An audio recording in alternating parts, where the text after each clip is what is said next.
Aloha, it's Kiana, and here are today's top Hawaii headlines from the editors at the Honolulu Star-Advertiser.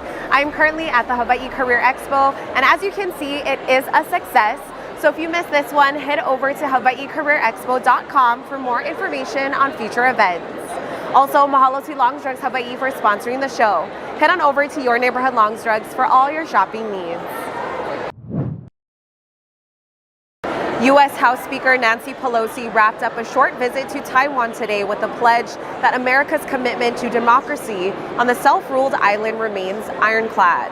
Pelosi's trip drew swift condemnation from China, which claims Taiwan as part of its territory and views visits by foreign government officials as recognition of the island's sovereignty. After the American delegation touched down in the Taiwanese capital of Taipei on Tuesday, China issued a series of harsh statements and commenced a series of military exercises in the area.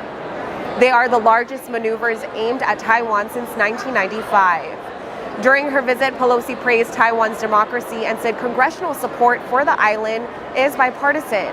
She said Congress is committed to the security of Taiwan, but stopped short of offering assurances that the U.S. would step in to defend the island with its military. Hours after leaving Taiwan, Pelosi landed at a military base in South Korea, ahead of meetings with political leaders in Seoul. She also plans to visit Japan.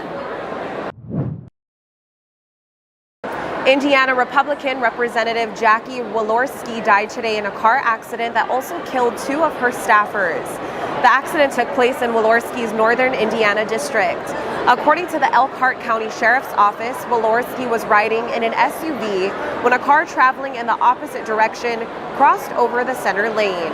The two vehicles collided in a head-on collision. A 55-year-old woman driving the other car was also killed in the crash. Walorski was first elected to represent Indiana's 2nd Congressional District in 2012 and went on to serve on the House Ways and Means Committee. She previously served 3 terms in the state's legislature. Prior to her turn in politics, Walorski was a television news reporter. She was 58. COVID-19 numbers in Hawaii are once again on the decline. The Hawaii Department of Health today reported 21 new coronavirus-related deaths and 3,689 new infections over the trailing week. Hawaii's COVID-19 death toll stands at 1,592, and health officials have recorded 329,633 cases since the start of the pandemic. The 7-day average of new cases stood at 528, down from the 573 reported on July 20th. The average reflects new cases per day from July 23rd to 29th. The actual daily average of new cases is estimated to be 5 to 6 times higher due to unreported home test results. The state's average positivity rate declined from 15.7% last week to 13.8% on August 1st. By island, there were 2,503 new infections reported on Oahu, 468 on Hawaii Island, 462 on Maui, 146 on Kauai, 12 on Molokai, and 2 on Lanai.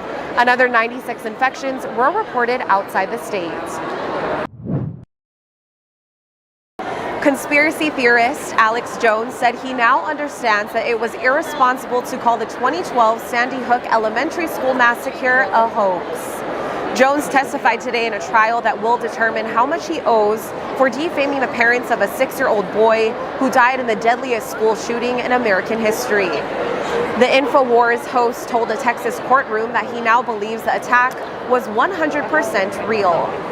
The admission came a day after Neil Heslin and Scarlett Lewis offered gripping testimony about the suffering, death threats, and harassment they endured because of the lies Jones told to his audience.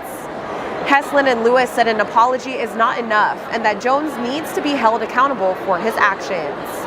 Several Sandy Hook families have filed lawsuits against Jones, alleging that the Sandy Hook hoax claims have led to years of abuse. Heslin and Lewis are seeking at least $150 million in their suit. President Joe Biden has signed an executive order designed to help women travel between states for abortion services. The details are being hammered out, but the order lays the groundwork for women seeking abortions to receive travel assistance through Medicaid. When the Supreme Court overturned Roe v. Wade, it opened the door for new state-level restrictions on abortion. In some cases, women will need to cross state lines to get the procedure in locations where it is still legal. Those states will be invited to use Medicaid funds for women's reproductive health care, the White House said. It will be a challenge for the Biden administration to fulfill its abortion travel effort. It is illegal to use federal funding to pay for the procedure unless the woman's life is in danger or the pregnancy is a result of rape or incest. In remarks after he signed the order, Biden once again called on Congress to codify Roe v. Wade into law, though it is unlikely that such legislation will pass through both houses. For more on these stories and all the latest headlines, subscribe to the Honolulu Star-Advertiser. Visit Hawaii's top source for breaking news online at staradvertiser.com and download the Star-Advertiser mobile app. Mahalo, have a great day, and we'll see you back here tomorrow.